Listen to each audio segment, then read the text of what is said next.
A brief of the 10 Commandments. Have thou no other gods but me, unto no image bow thy knee. Take not the name of God in vain, nor Sabbath day do thou profane.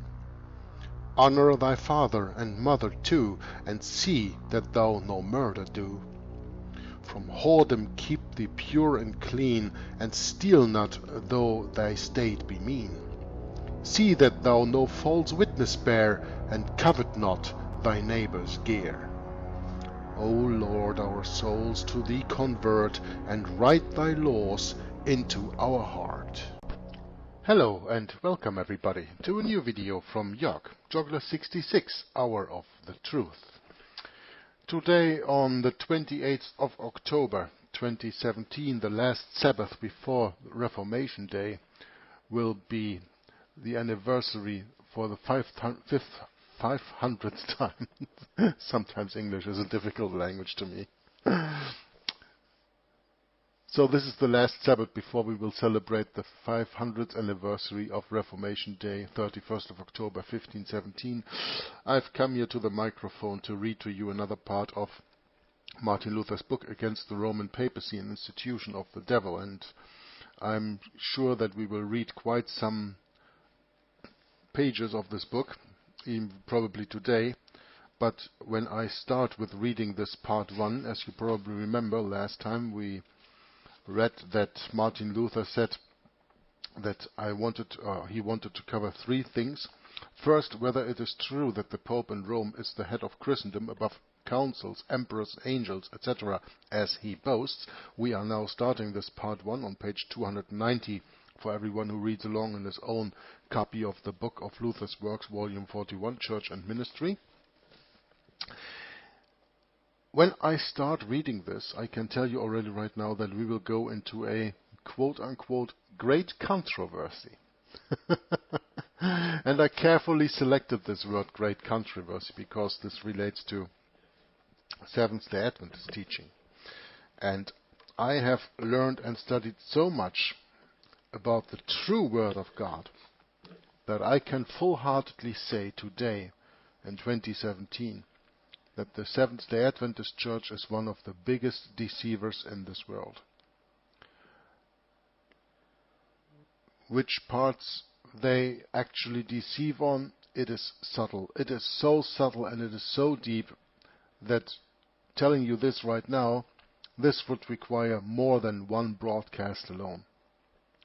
But there is also proof in the Bible that their teaching of the explanation of Daniel's 2,300 days is completely wrong, absurd.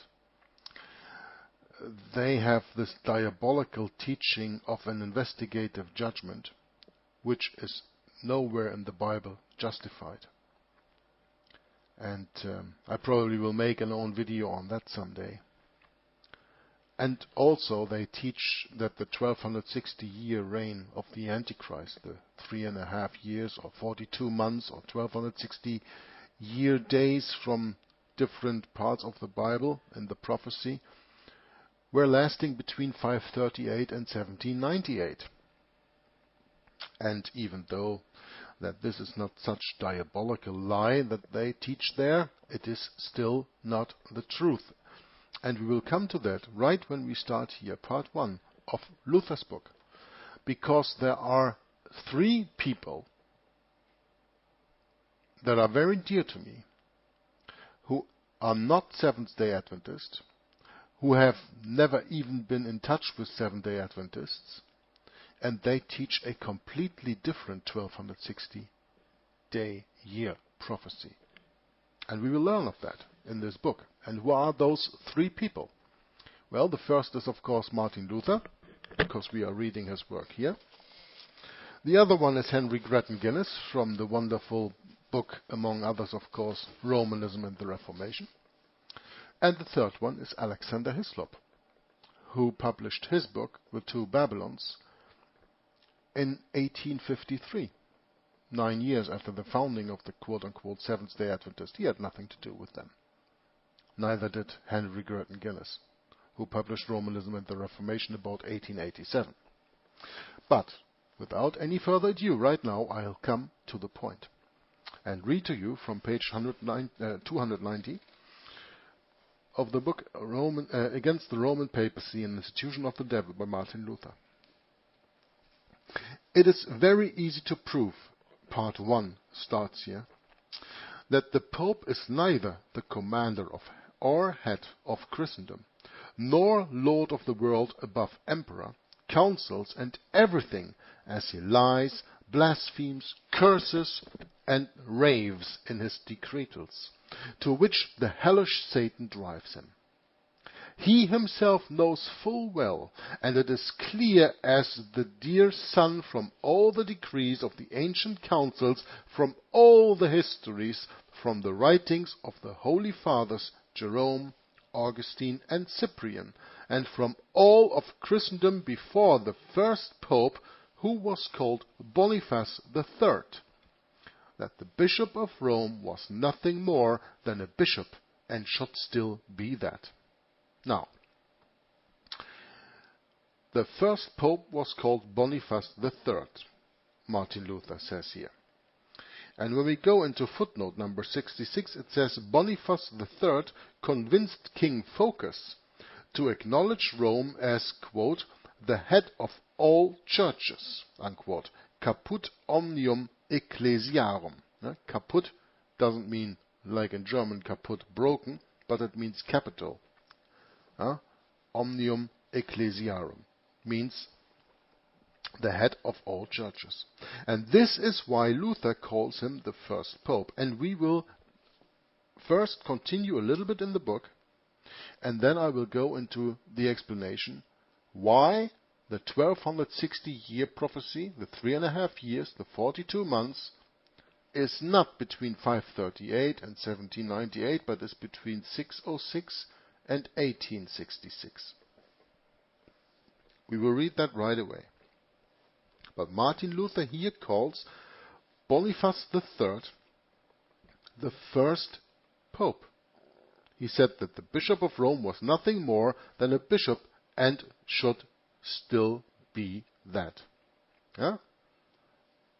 When I read the sentence again for better understanding, he himself, the Pope, knows full well, and it is as clear as the dear sun from all the decrees of the ancient councils, from all the histories, from the writings of the Holy Fathers Jerome, Augustine and Cyprian, and from all of Christendom before the first Pope, who was called Boniface III, that the Bishop of Rome was nothing more than a bishop, and should still be that.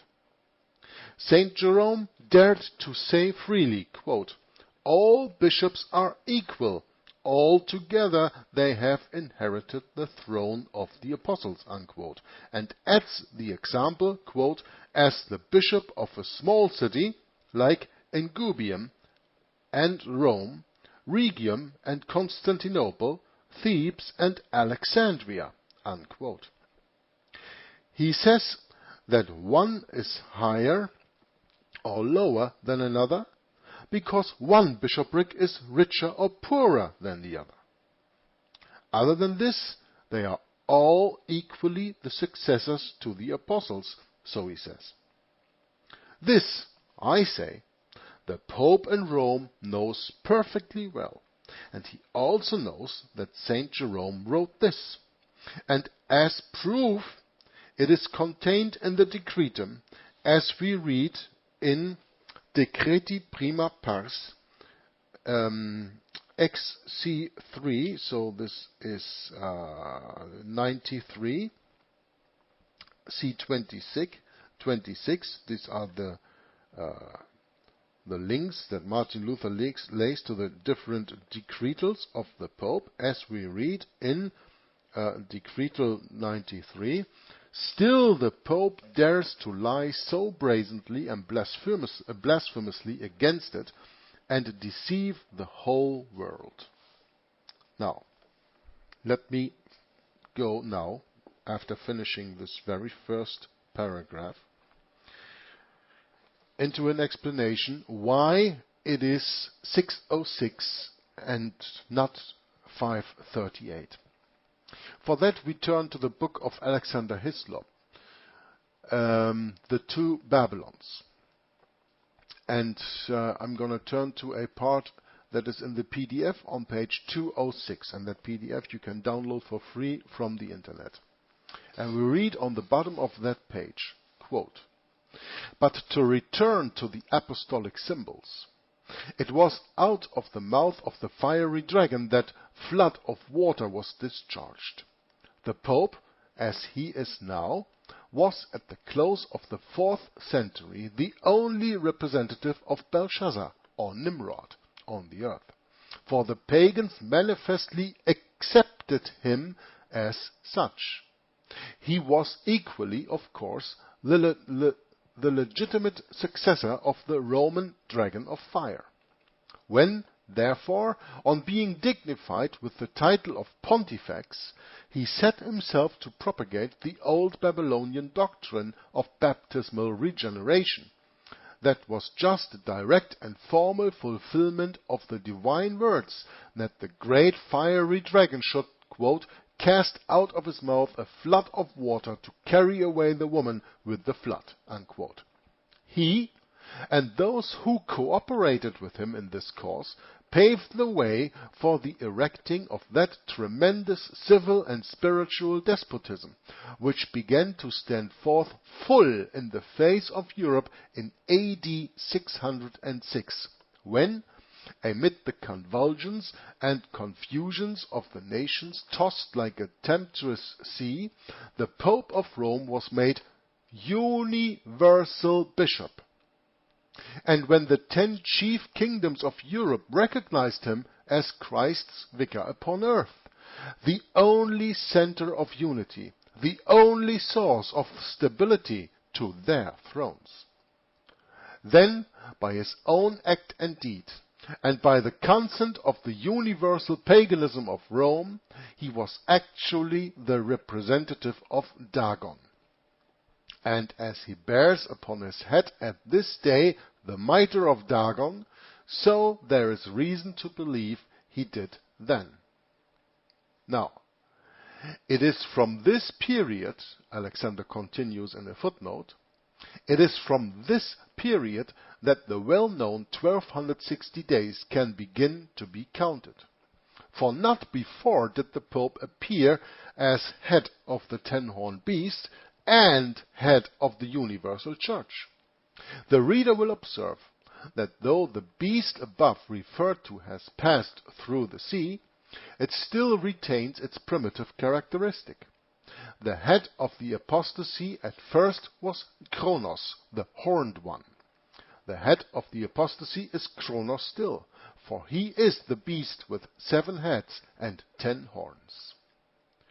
Could there then be a more exact fulfillment of chapter 13 verse 1 in the book of Revelation?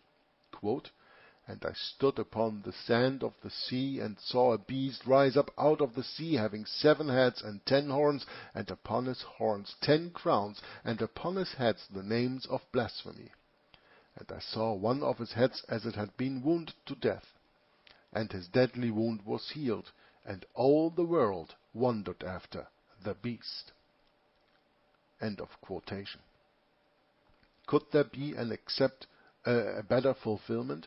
All the world wondered after the beast, or as it is stated in another part of Revelation, that all the kings of the world are obedient, subservient to the beast, the Vatican.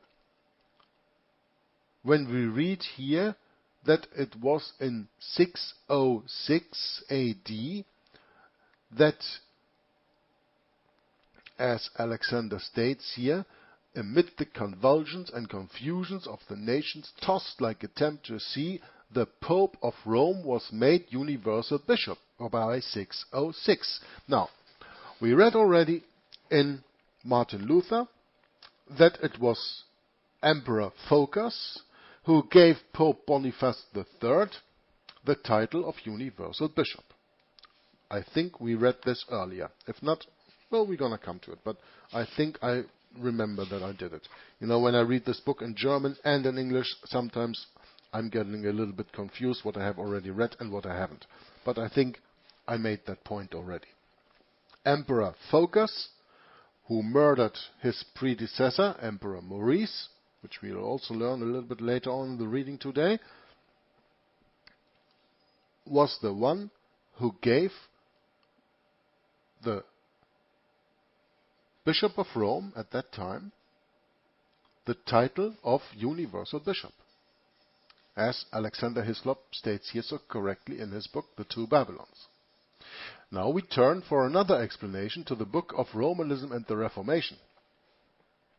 And there we read on, I don't know what page, this is 31 in the PDF that I'm using here, it's page 17 in the book, in this kind of copy of the book. We read here by Henry Grattan Guinness, quote, "But they recognized their own subjection to the secular power and respected mutually each other's independence." So this is about the bishops talking. Claims to supremacy over other bishops began, however, before long to be advanced by the bishops of Rome, sometimes on one ground and sometimes on another, but it was long before they were admitted. Papal authority indeed made no great progress beyond the bounds of Italy until the end of the 6th century. At this period, the celebrated Gregory I, a talented, active and ambitious man, was Bishop of Rome. He stands at the meeting place of ancient and medieval history, and his influence had a marked effect on the growth of Latin Christianity. He exalted his own position very highly in his correspondence and intercourse with other bishops and with the sovereigns of Western Europe with whom he was in constant communication. Claims that had previously been only occasionally suggested were now systematically pressed and urged. He dwelt much on the power conferred by the bishops of Rome in the possession of the keys of the kingdom of heaven, which were committed to Peter and his successors. Well, what Henry Grattan Guinness says here is something that we will go very deeply into the next readings in the book of Martin Luther, because these keys given to him by Matthew 16 is something that, of course, Martin Luther will refute in his work. But Henry Grattan Guinness continues, "The Gothic nations were too ignorant to unravel the sophistries of this clever and determined priest, and they permitted him to assume a kind of oversight of their ecclesiastical matters. His successor," so we are speaking about the successor of Gregory, which Martin Luther, which Gregory I, which Henry Grattan Guinness just mentioned here.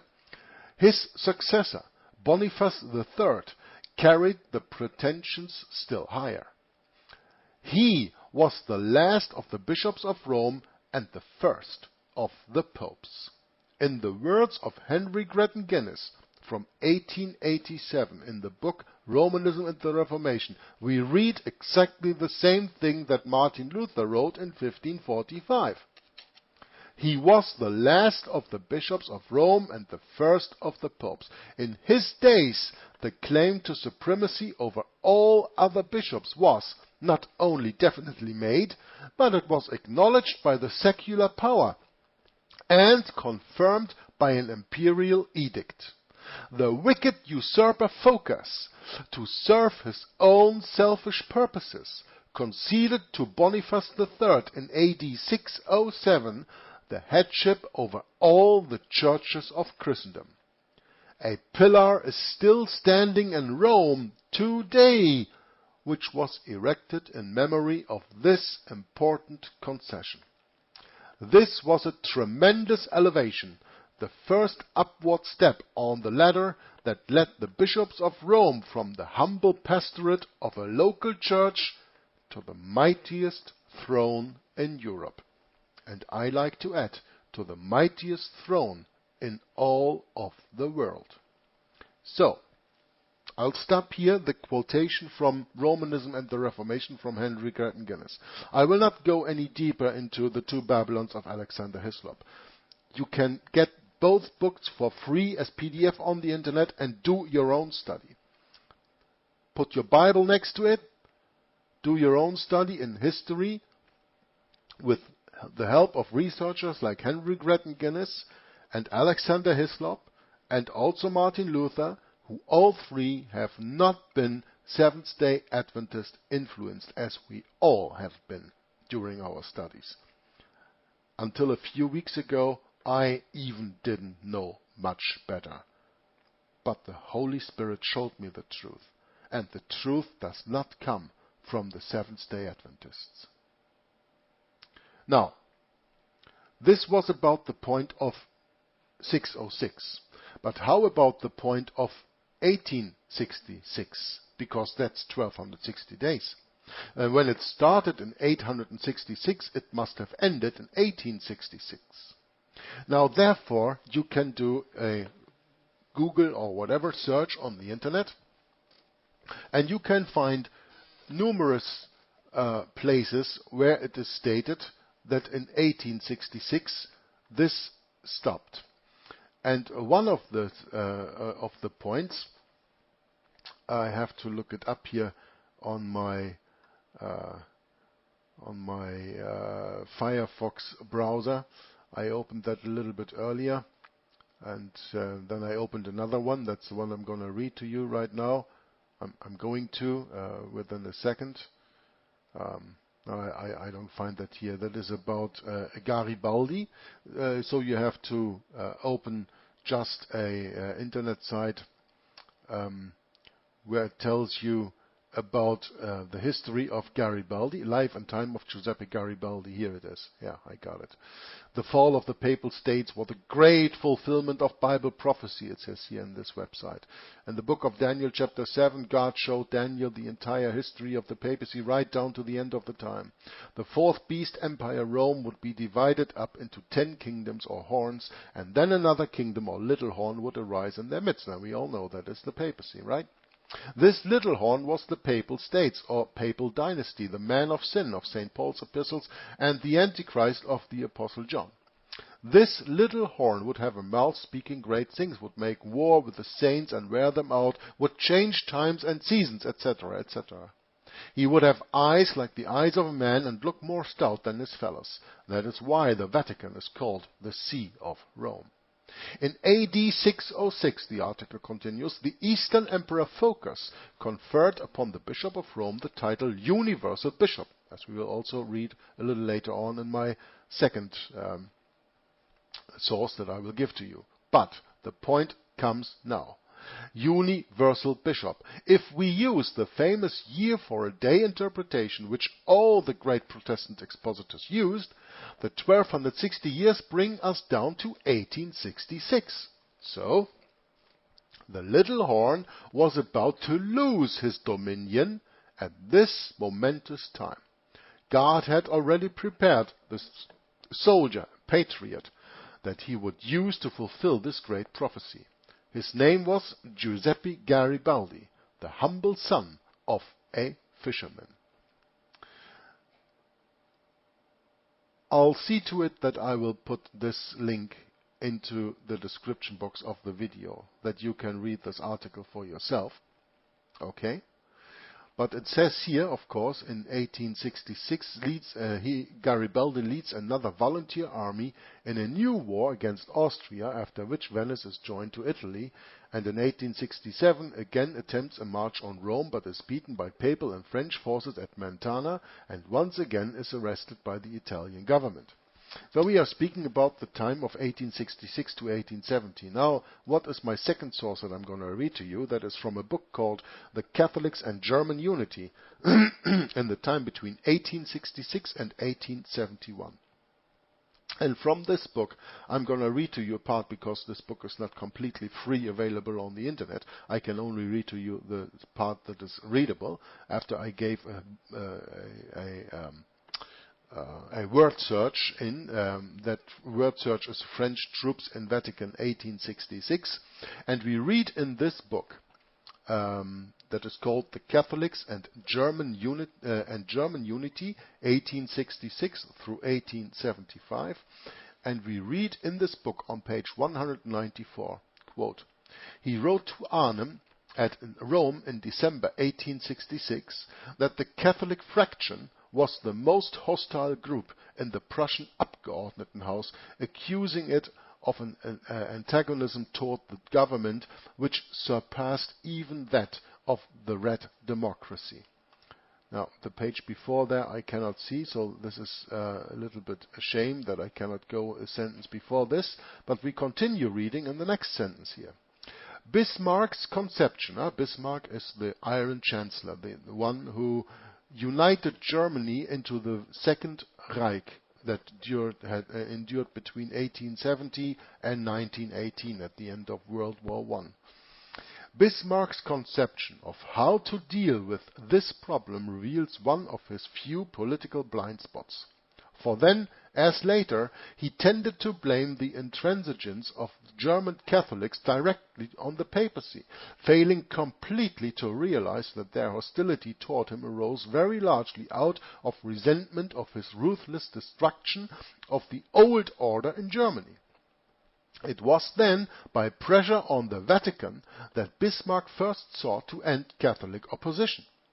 The defeat of Austria had enormously increased the danger that the Italian government might forcibly occupy Rome, particularly since the scheduled departure of French troops in December 1866. This is the important part of the sentence that I was just reading to you. That the Italian government might forcibly occupy Rome, particularly since the scheduled departure of French troops in December 1866. So we see we are speaking a second time already about December 1866, and probably a few weeks later, then we will come into January and February 1867. So this is why the 1260-day year line is between 606, 607 and 1866, 1867.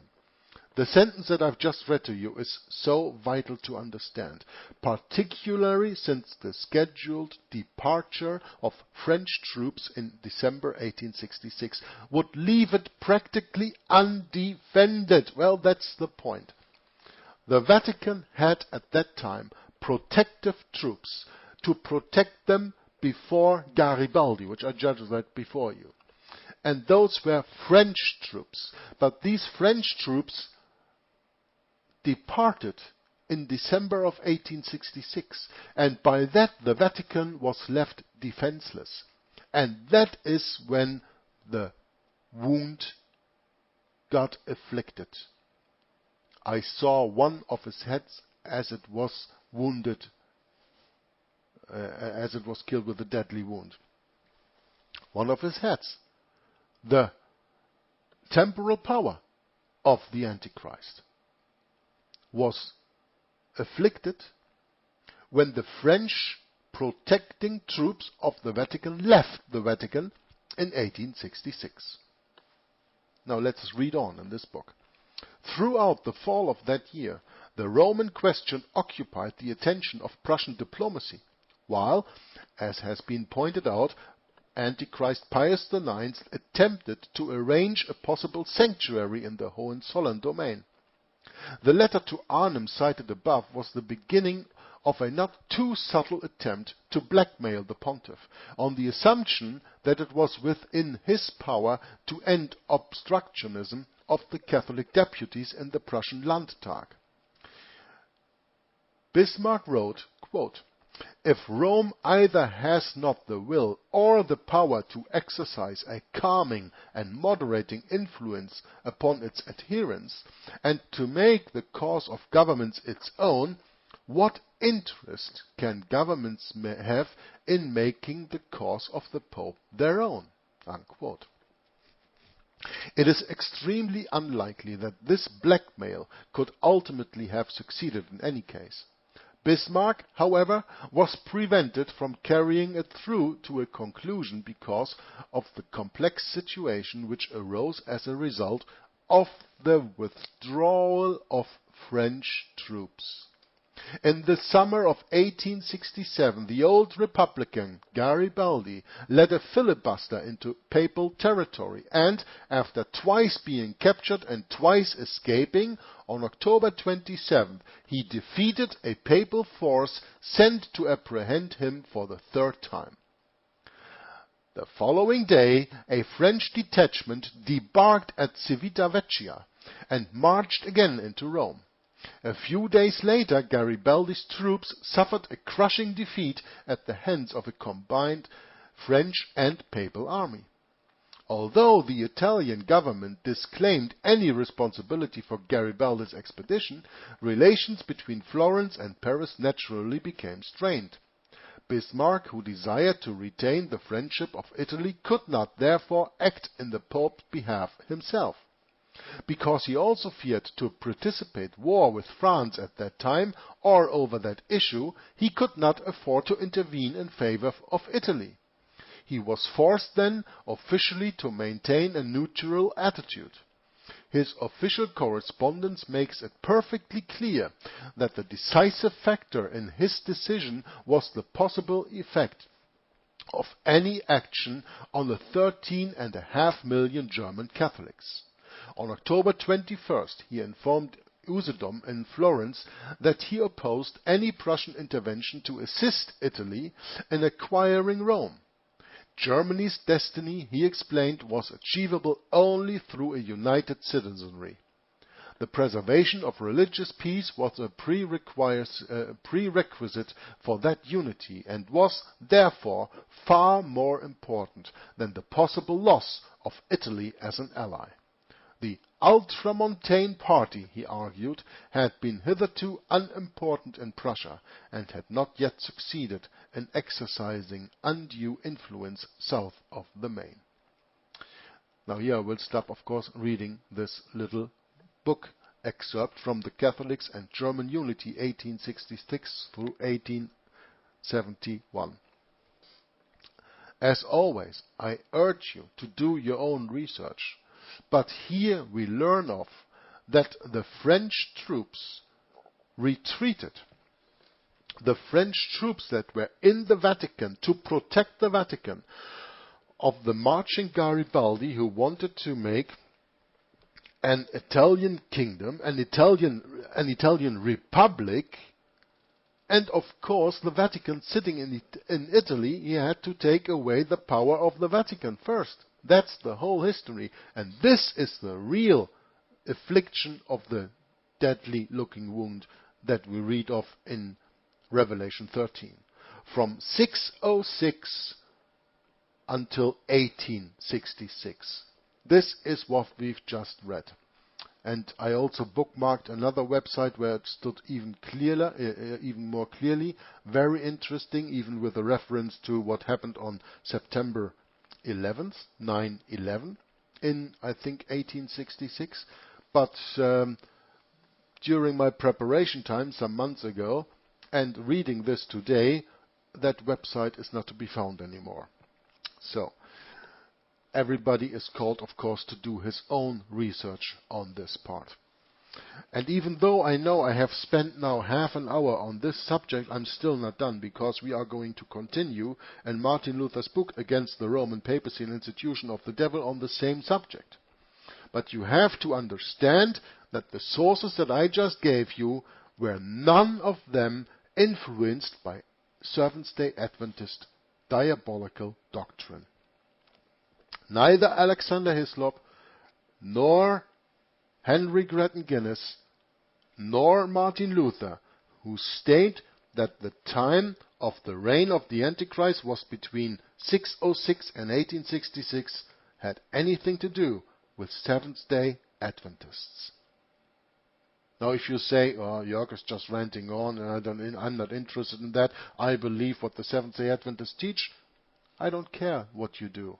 I just tell you that there is another information that clearly puts the Seventh-day Adventist teaching, which is all over the world accepted today, the time between 538 and 1798, puts that into question. That's all you should do. Question everything. Alright? Now, continue on page 291 in the book from Martin Luther. In addition, he says, Saint Gregory, when the title Universal Pope was offered to him by several great bishops, sharply refused it, and writes that none of his predecessors had been so bold as to accept or wish to carry such a title. Gregory the First, the Pope of, in the Roman Catholic annals, of course, the Pope, Gregory the First, in Martin Luther's words, the Bishop of Rome, who reigned between 590 and 604 AD, refused the title Universal Pope, Universalis Papa, and wanted to be called Servant of Servants, Servus Servorum. And from another source, I'm going to read to you what actually his point was. It reads here, perhaps Gregory does not know that there is also an ecumenical librarian in Constantinople, a title which essentially means imperial librarian and implies no authority over any other librarian. At any rate, he responds with a warning letter to Emperor Maurice. The Bishop of Rome, Gregory, assures the monarch that he has the unity of the Church in mind. He says that despite the pain the title has caused him, he has accepted envoys from John in a spirit of love and humility. Nonetheless, he tells the emperor he has written to John the Easter, appealing to him to refrain from using the foolish title. He points out that a frivolous thing can be extremely dangerous, as, for example, when Antichrist comes, he will take the name of God, quote, an action at once frivolous and deadly dangerous, unquote. This thought leads him directly into his next assertion, quote, now I confidently say that whosoever calls himself or desires to be called universal priest is in his elation the precursor of Antichrist, because he proudly puts himself above all others, unquote. This is what Saint Gregory, as Martin Luther calls him here in this book, says.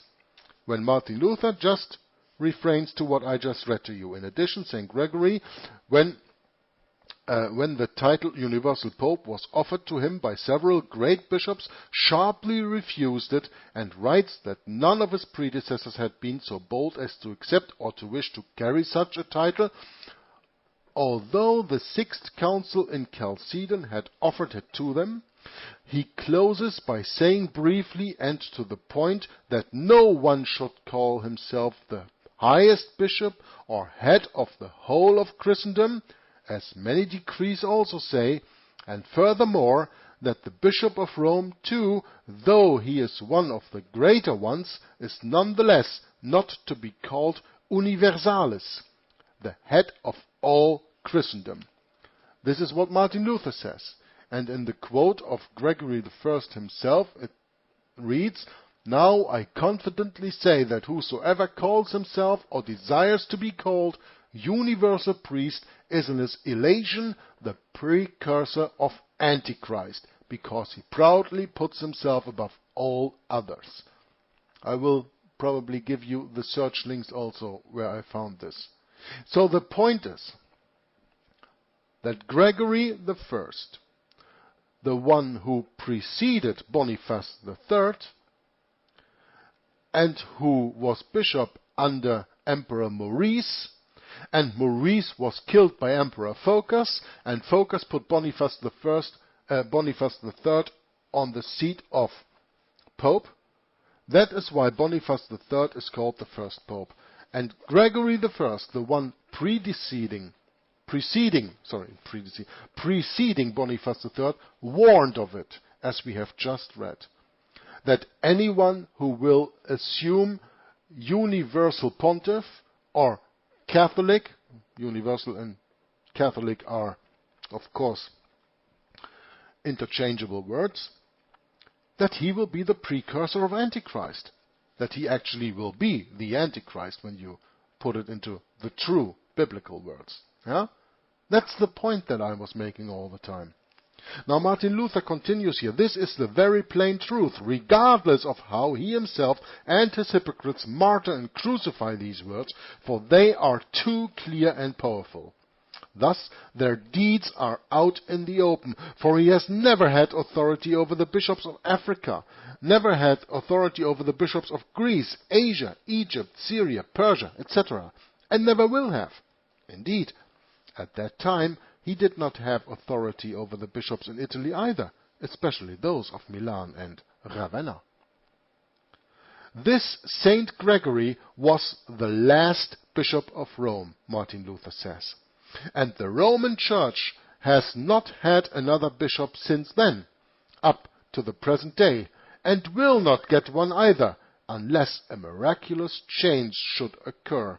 Instead, vain popes, who are masks of the devil, as you will hear, have ruled there and damaged all the churches physically and spiritually. It is certain, as was said, that at the time of Saint Gregory there was no pope, and he himself, together with his predecessors, did not want to be pope. Moreover, he condemned the papacy and many of his writings, although he had been painted with a papal crown, and many lies have been made up about him. But he is not a pope, and does not wish to be a pope, as his books testify to the disgrace of all the popes who have arisen after him and against him. But after Gregory's death, Sabinianus, and he was pope from 604 through 606, so he was kind of an intermediate, was a bishop for a year and a half, between 604 and 606. I count him, Martin Luther says, among the popes, for he was a big monster, like a pope is, and wanted to burn the books of Saint Gregory, his immediate predecessor, perhaps because in his writings Saint Gregory did not want the papacy to be tolerated.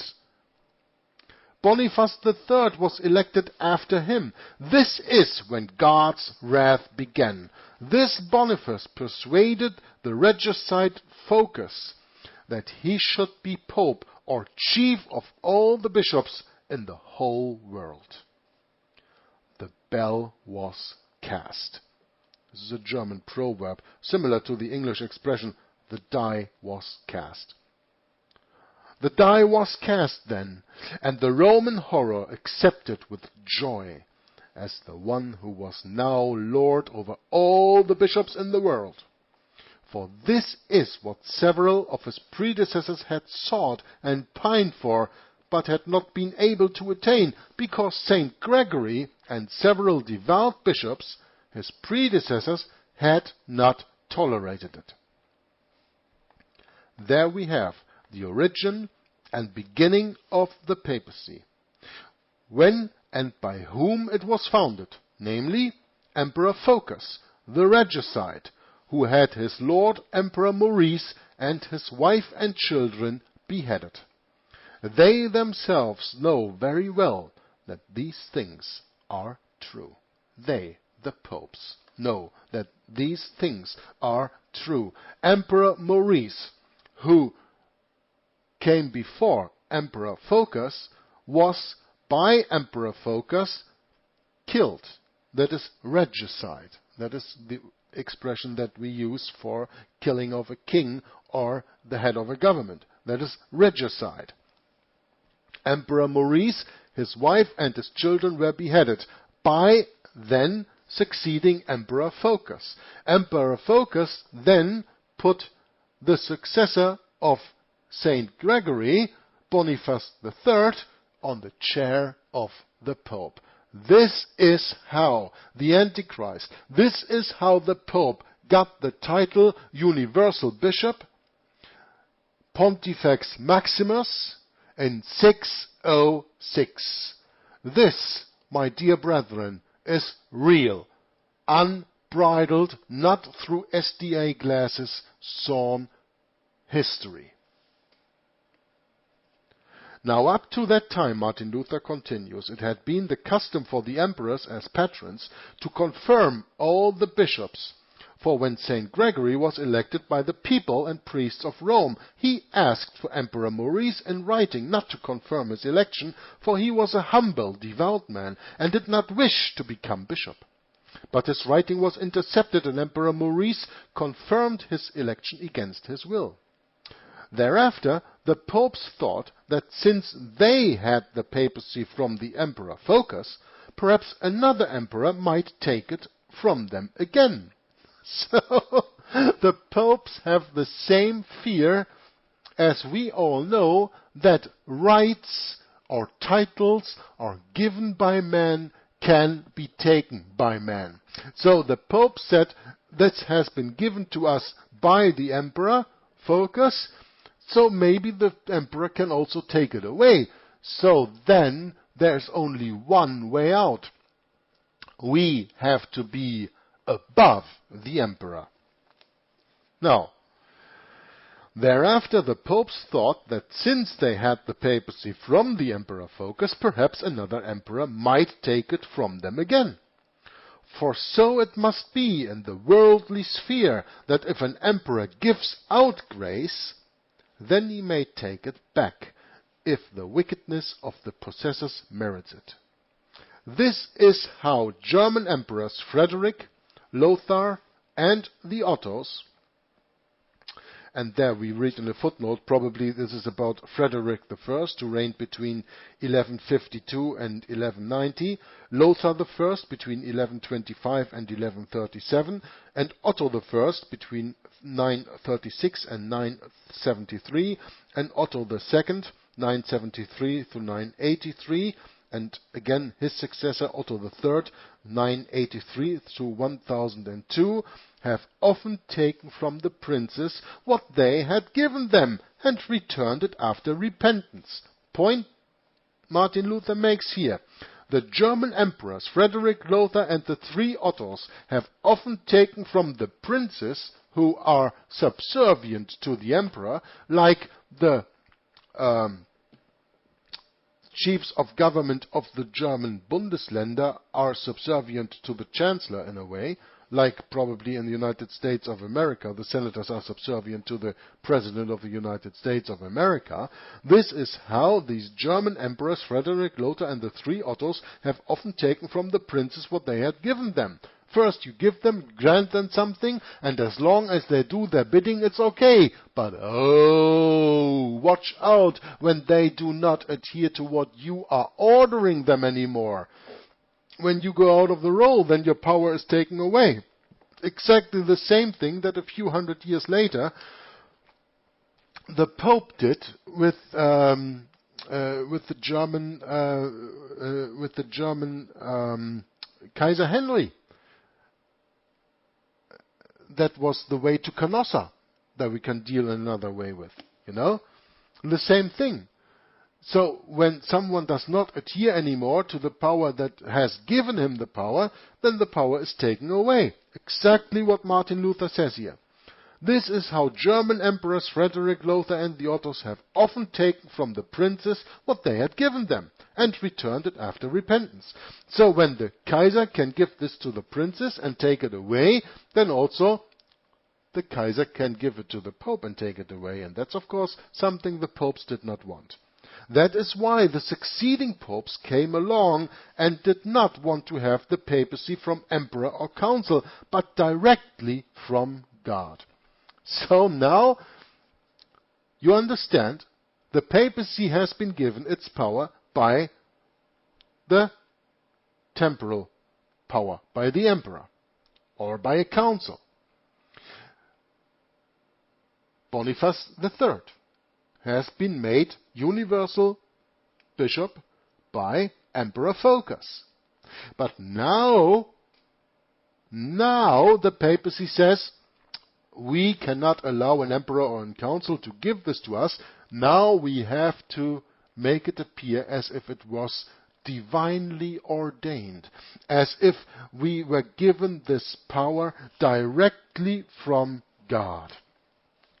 They made one decree after another, boasting, shouting, and roaring that the Roman Catholic Church and the Pope were not founded by men, meaning emperors, or by councils, but instituted by Christ himself over the whole world.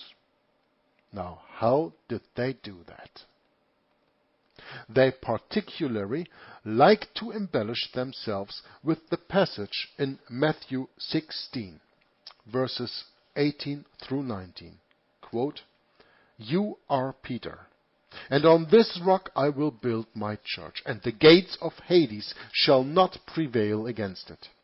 I will give you the keys of the kingdom of heaven, and whatever you bind on earth shall be bound in heaven," etc.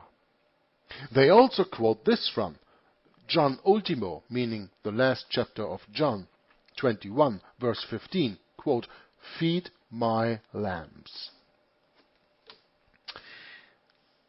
But they have achieved the most with the passage in Matthew 16, with which they have frightened the world, suppressed all the bishoprics, and trampled the emperors and the secular government underfoot.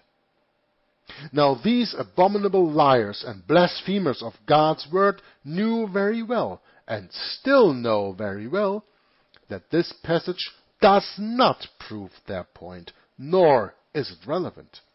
Every letter in it is against them, drives the papacy into the ground, and vitiates it, as I argued 25 years ago in the resolutions and in public disputations against Dr. Sau in Leipzig, where we can read, of course, that Martin Luther is here referring to the Leipzig debate in 1519, 25 years ago, to 1544, 1545. He was probably writing this book in 1544 when he was publishing it in 1545.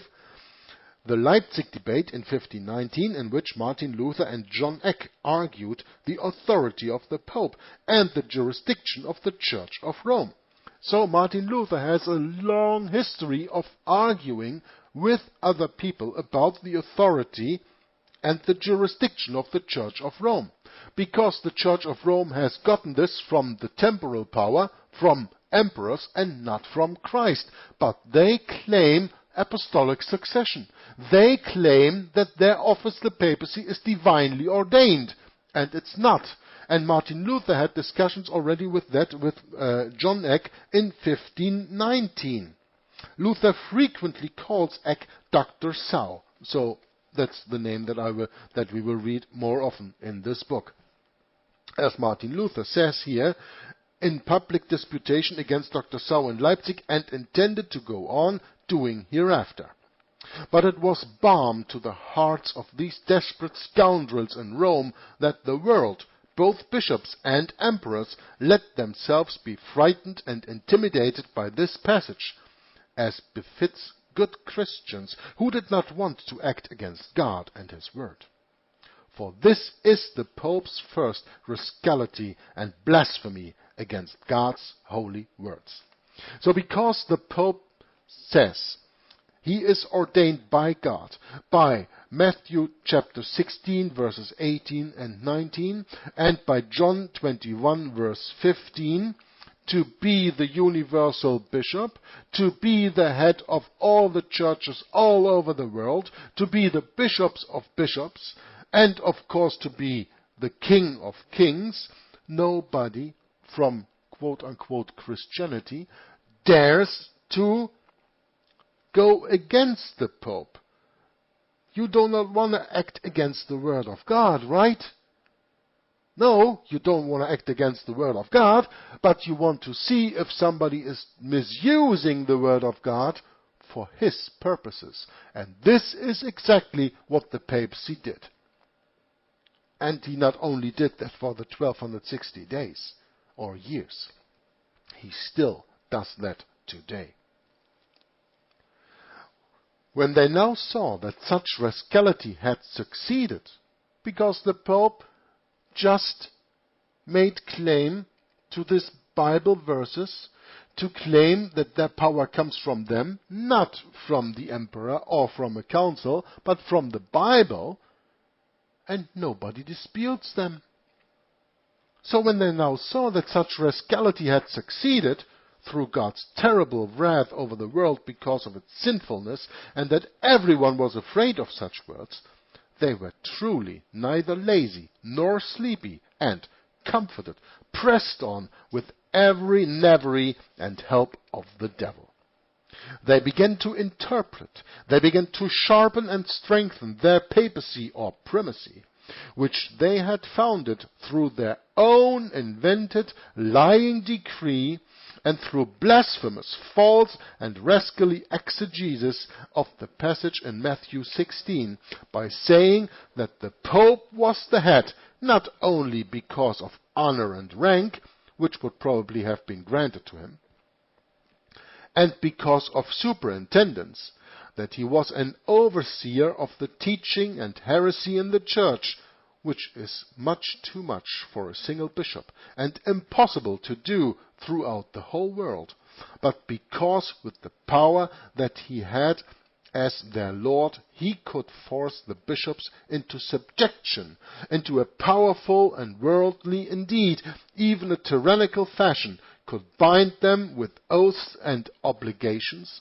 make them vassals, take their bishoprics, enthrone and depose, change, steal, take, give, assess, and sell them, as well as burden them most high-handedly with pallia, annates, and countless chicaneries.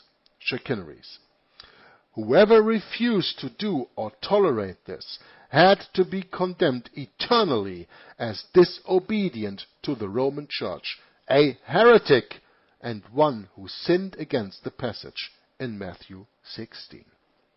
This is where we come to an end of today's reading.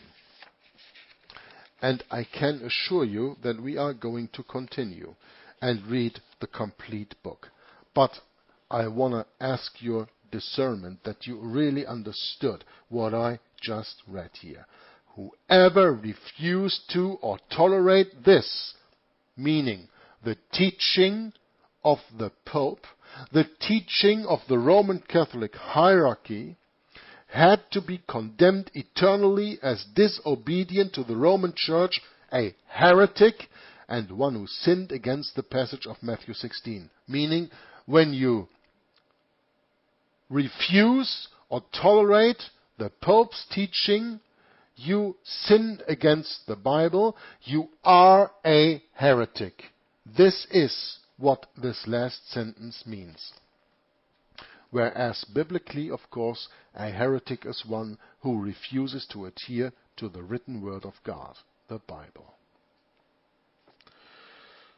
Now, I've come to 57 minutes, and I think this was hard enough for a lot of you, and maybe some people are in need of watching this 2, 3, or even 4 times to understand and study your own history of the 1260 days, and you will see that what I told you here today, without the glasses of Seventh-day Adventists on, the real 1260-day year prophecy, 3.5 years, 42 months, was between 606 and 1866, and not 538 through 1798.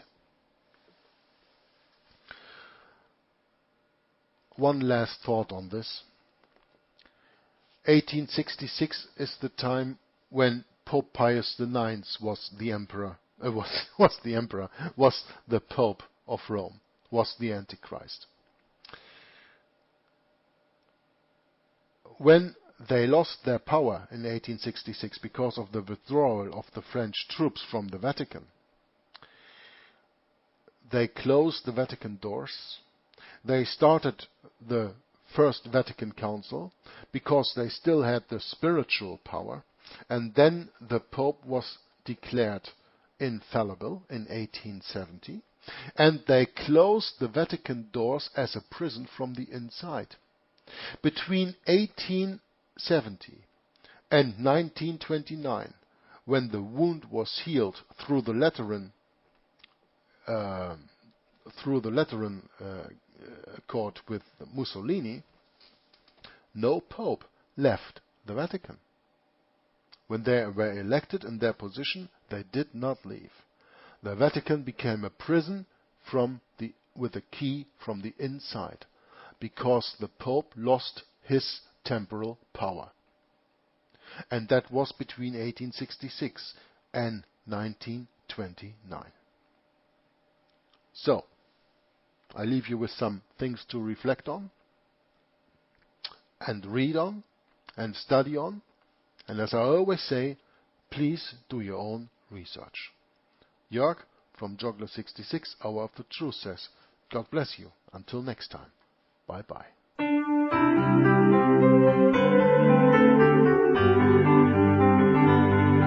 Oh, magnify the Lord with me, and let us exalt His name together. Oh, magnify the Lord with me, and let us exalt His name together. Let's magnify the Lord so that He is seen more clearly. Psalm 34, verse 3. Let's exalt His name together by living pure and holy. Psalm 34, verse 3. Oh, magnify the Lord with me, and let us exalt His name together. Oh, magnify the Lord with me, and let us exalt His name together.